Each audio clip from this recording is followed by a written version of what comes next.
Thank you for tuning in to the newest episode of the Plain Bible Teaching Podcast. I'm your host, Andy Soker. This episode is being released on March 2nd, 2023.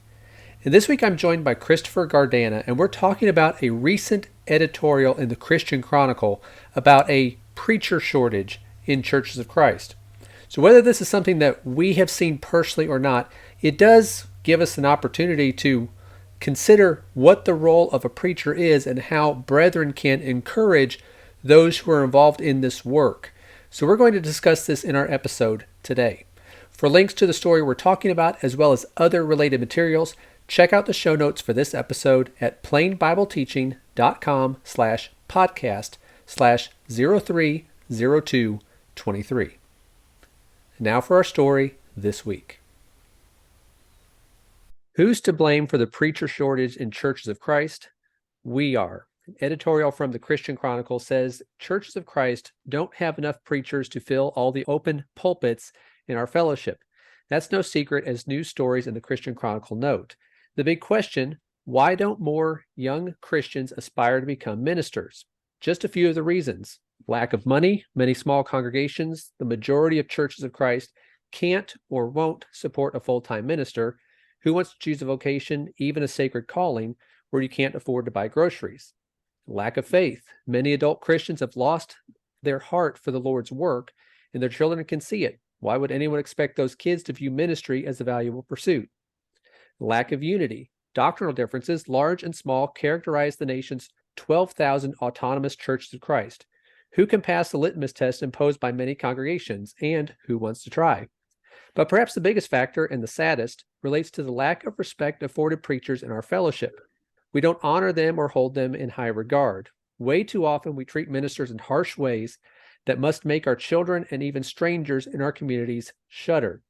A little bit later in that article, it says that one minister told us, quote, churches of Christ, by and large, acted like they could mistreat preachers in every way possible and still hire one who would be new and shiny anytime they wanted. The bill for bad behavior is now coming due for our fellowship, end quote. So we're going to talk about this so-called preacher shortage today. Before we get into this, Kristofer, welcome back to the show. It feels like it's been a little bit since we've been able to record, but I'm glad you're back here with me today. Well, I'm glad to be here, and this is definitely an interesting topic. Yeah, I think the thing is, when I saw this, and I saw a couple of people in different places share this, and I thought it would be good to kind of talk about this and just get some thoughts bouncing around on just this whole idea here. But before we get started, I do want to make a little bit of a disclaimer, because this article or this editorial really talks about churches of Christ, and because of the nature of churches of Christ, because there is no organizational structure that we see like in the denominational world, then churches of Christ are a pretty diverse group. So really, the two of us today, even though both of us preach for churches of Christ in different places, we can't speak for the majority of churches of Christ, of all Right. the churches that might identify in that way. We can't speak for all of them, and aren't even going to attempt to do that. So I do want to make that disclaimer that we're not any official spokesman or anything Sure. like that. But as we start this talking about this editorial and what the what's described as this preacher shortage, I want to get your thoughts on this, where he mentioned what he thought the biggest factor was contributing to this preacher shortage was a lack of respect for preachers. Kristofer, do you think that is, a major factor, or do you think there's something else going on, or how is this contributing to what he and maybe some other people are seeing?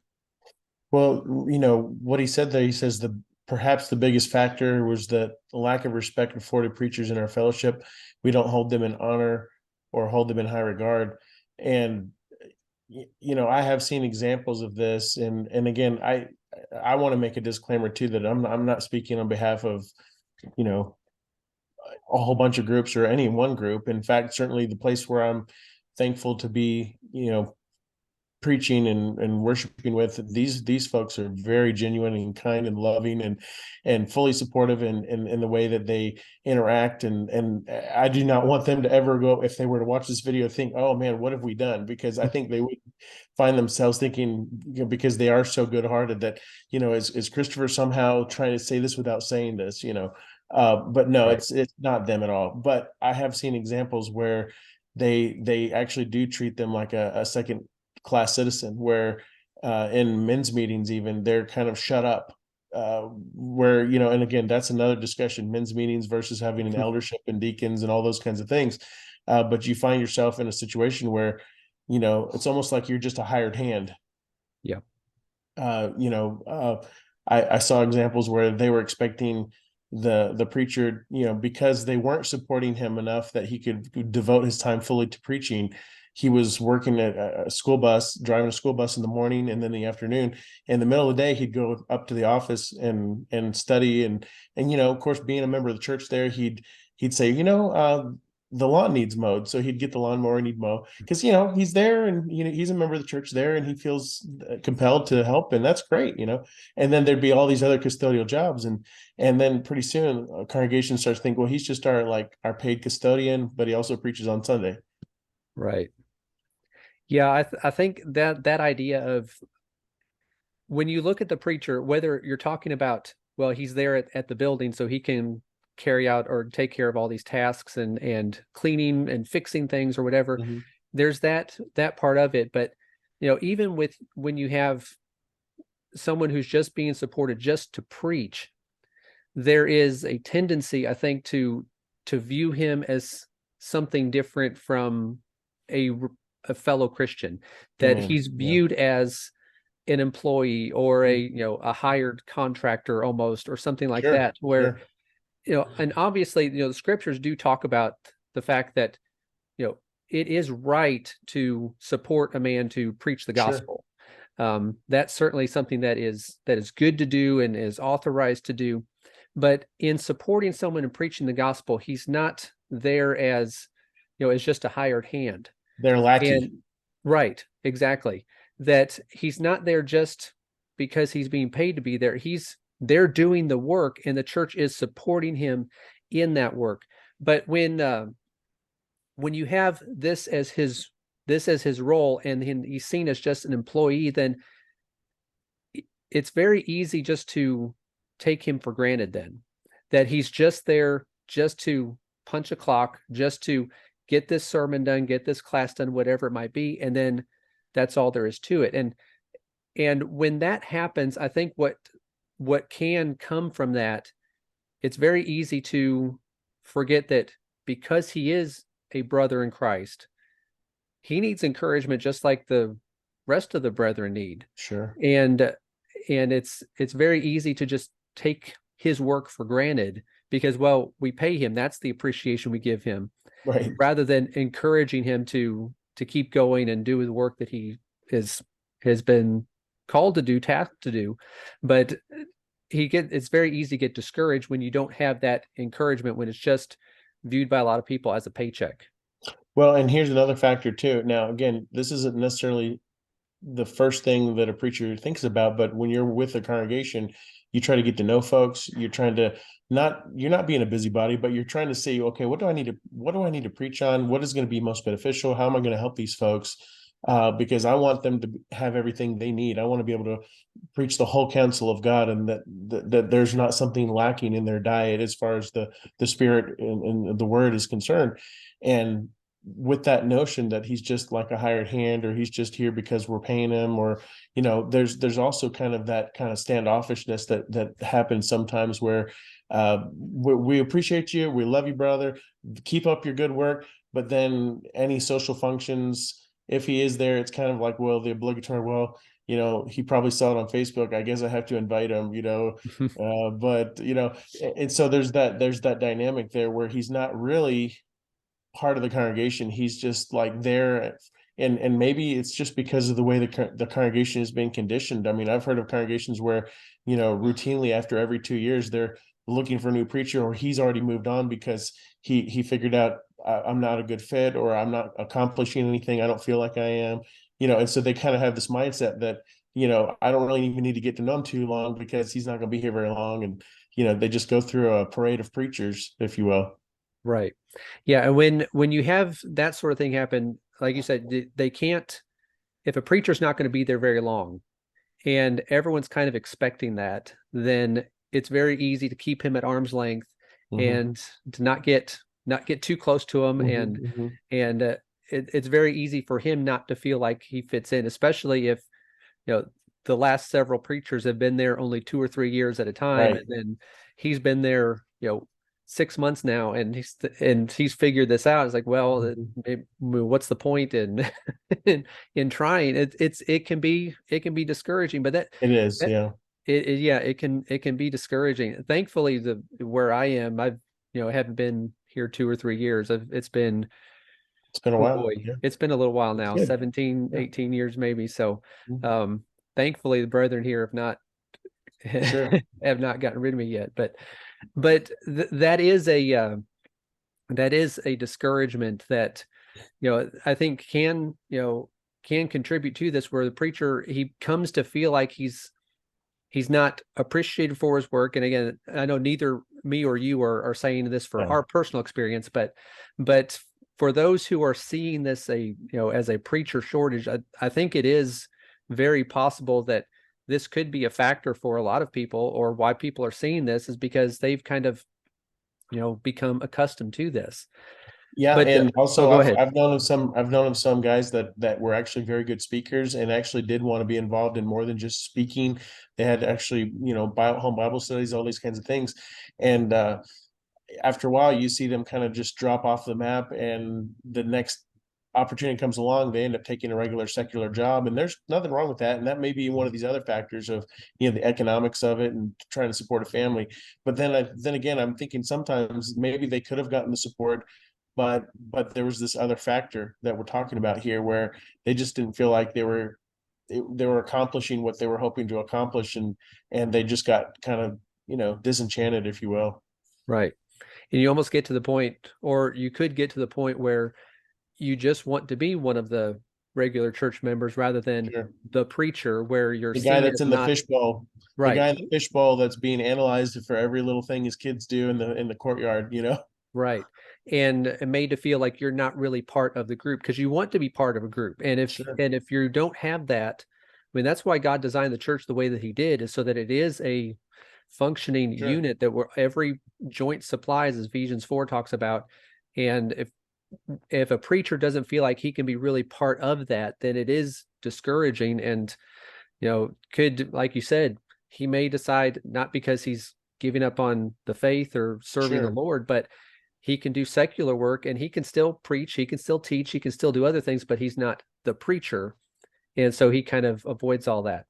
Hmm. Now, one of the things that I wanted to bring up, because I mentioned seeing this a couple different places before I shared it with you, to for us to talk about this, but a lot of the discussion on this, and that I've seen, and especially the editorial itself, focused on what churches have done, or what churches are doing that could be contributing to what they're seeing as a preacher shortage. But I wanted to think a little bit about kind of being fair and balanced, and looking at both sides of this, of whether or not there's any way in which preachers could be to blame for this preacher shortage. And the verse that I thought of on this is 2 Timothy 4 and verse 5. It's one that we're familiar with, where Paul said, "But you be sober in all things, endure hardship, do the work of an evangelist, fulfill your ministry." So the things that Paul mentioned there in that verse, he said, number one, you need to be sober in all things. That if a preacher is not in control of himself, in control of his emotions and his speech and his actions and all of that, then he's going to be setting a negative example for what a preacher is to be. And therefore, if there is a preacher shortage, well, he's not helping that, because he's not encouraging anyone to follow in his footsteps and do that work. If he's not willing to endure hardship, like that verse talks about, well, if someone is going into preaching thinking that it's going to be an easy job, then he needs to find another line of work, because preaching is not going to be easy. There are going to be difficulties. There is hardship that has to be endured. Timothy was told to do the work of an evangelist. And if a preacher isn't actively doing the work and people can't see that he's doing the work, well, who's going to follow his example? Who's going to learn from him and what he's doing? And then Paul said, fulfill your ministry, that it's not just about getting up there on Sunday morning and preaching, but Ephesians 4:11 and 12 talks about evangelists as one of the so-called offices in the church are there to equip the saints for the work of service.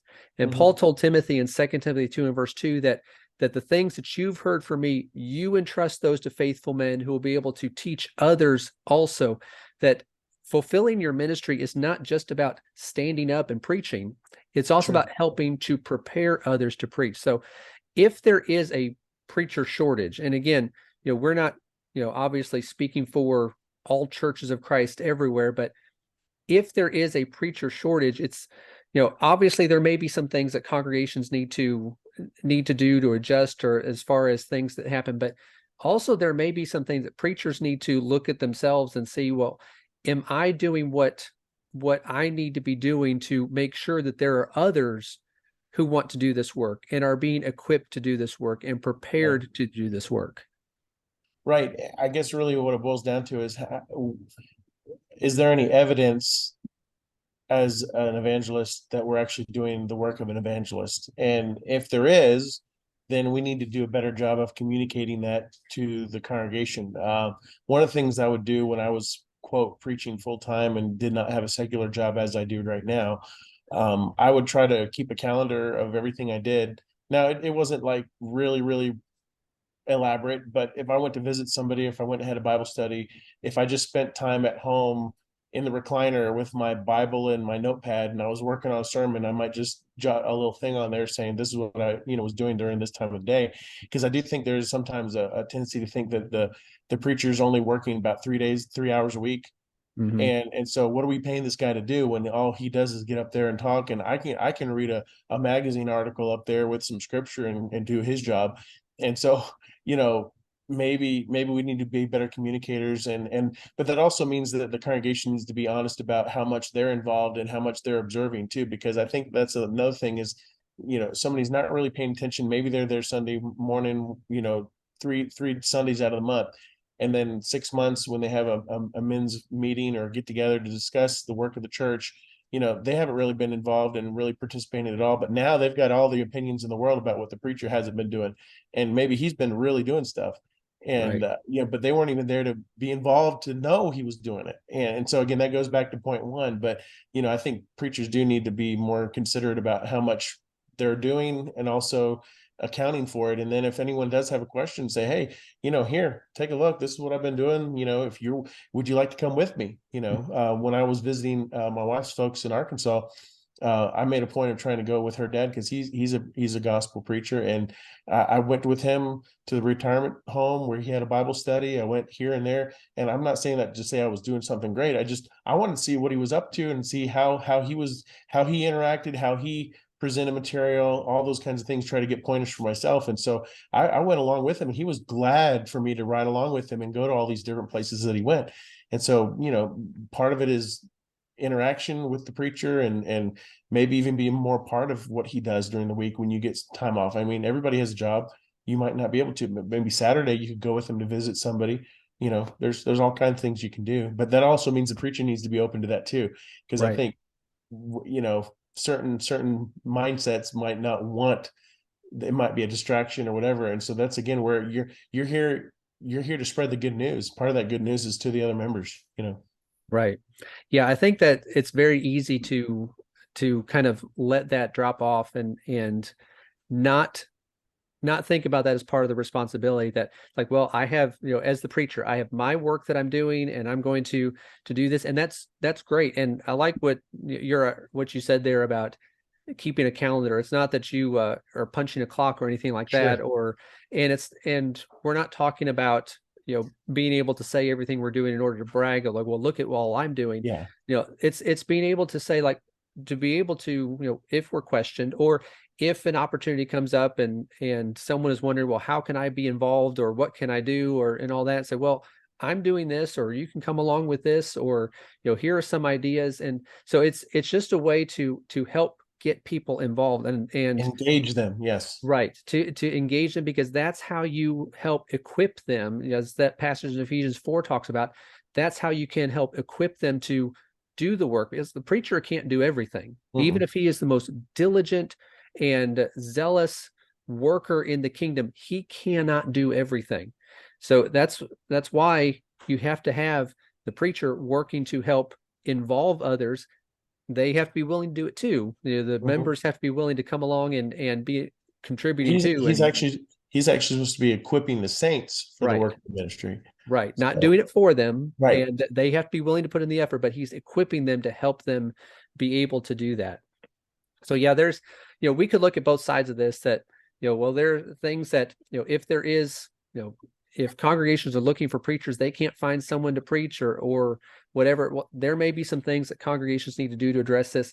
And as preachers, there may be things that we need to make sure that we are doing, that we're not contributing to this. But as we start to wrap up this discussion, Kristofer, I'll ask you this question, that if there is a preacher shortage, and we're not necessarily saying there is, because different people's experience are different, but if there is, or if there would be a preacher shortage, what might be done if we see that?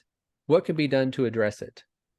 Well, certainly we should be striving to help the work where we are, whether it's the preacher that's there, does he need some more support? Maybe he wouldn't have to work a full-time job. There's differences all across the country as far as ability and all those kinds of things. And there's nothing wrong with a preacher having a secular job. Even the Apostle Paul made tents and different things.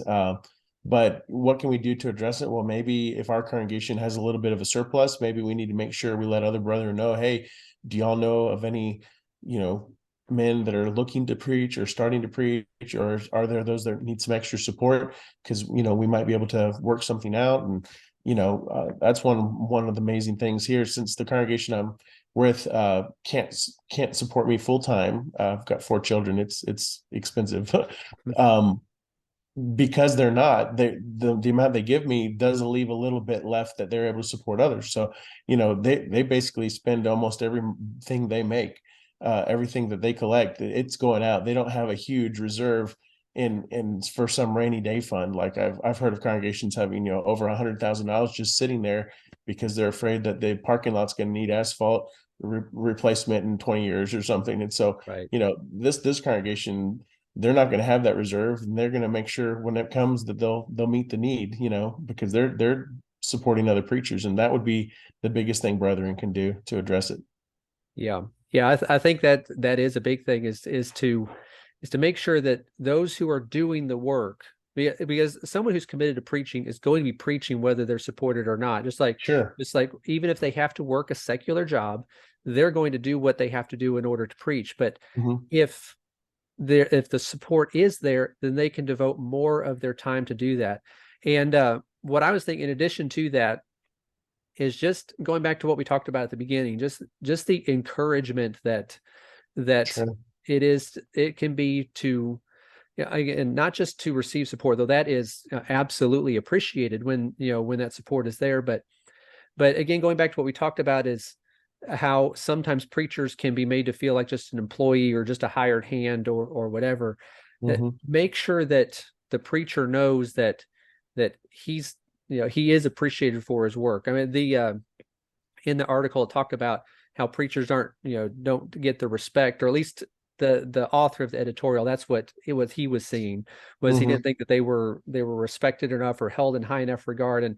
And whether that's true, maybe he's seen things that would lead him to believe that. And I think there are cases where preachers are mistreated, and that certainly does happen. But I think the biggest thing is for good congregations, for conscientious Christians, just to make sure that you don't leave that unspoken, that if you appreciate the preacher and the work that he's doing, make sure that he understands that and encourage him in that, just as he's trying to encourage you to remain faithful. encourage him in that work, because that's, it's not easy. But Paul told Timothy, you endure hardship as you do the work of an evangelist. So that encouragement needs to be there, because sometimes you can have preachers who, have all the support that they need, but then they give up, they leave preaching anyway, because it's just discouraging. It's hard work, and they would be less stressful if they just went to secular work. And I don't, don't want to fault anyone who made that decision to do that, because they are still doing what they can, but it is, that can be a factor. So yeah, support, I think, is can be a big thing, and encouragement.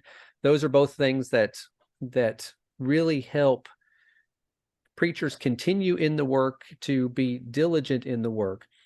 So as we think about all these things, we talk about this this preacher shortage here, or what was said to be a preacher shortage, that those who preach, they need to be willing to do the work, whether regardless of what challenges they face, including what may be perceived as a lack of respect, as that editorial talked about, a lack of respect from brethren.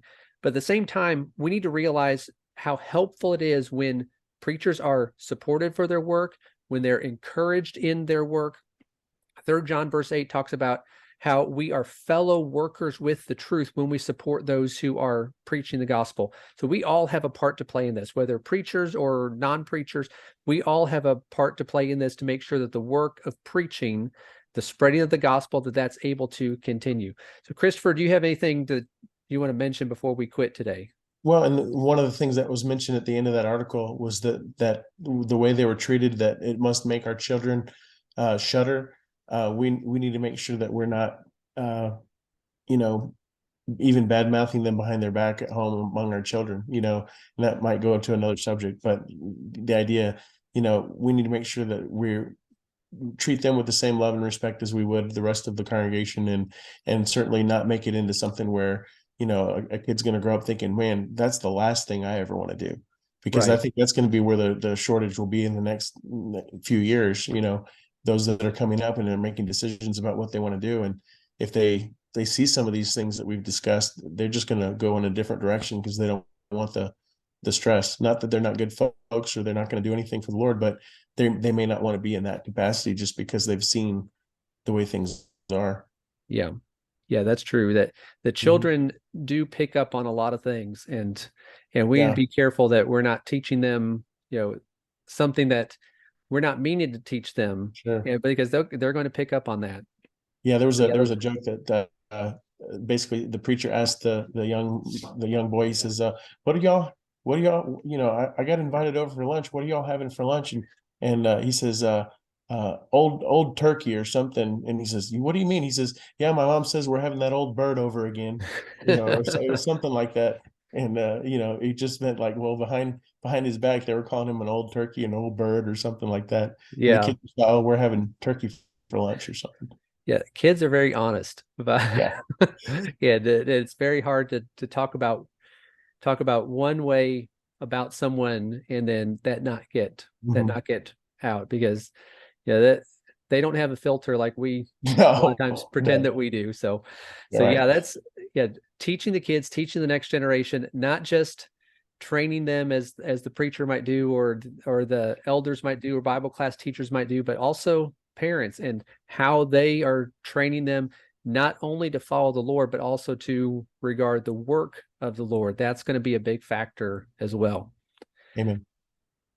Well, that's all for this week. Thank you for listening to the Plain Bible Teaching Podcast. I hope you found this to be interesting, informative, and helpful. For links to the story we talked about, as well as other related materials, visit the show notes for this episode at plainbibleteaching.com/podcast/030223. If you have a moment to rate and review the podcast, or share it with others that you think would be interested, that would be appreciated.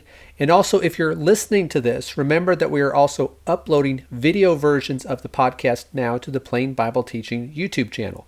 So if you prefer video to audio, then that option is available to you. And if you're watching this on YouTube, please like this video and subscribe to the channel so you can see other videos that we put out from time to time. And if you see a news story that you think would make for a good discussion, or some topic that you would like us to cover here on the podcast, please email that to me at andy@plainbibleteaching.com. Thanks again for listening, and I hope to talk to you again next week.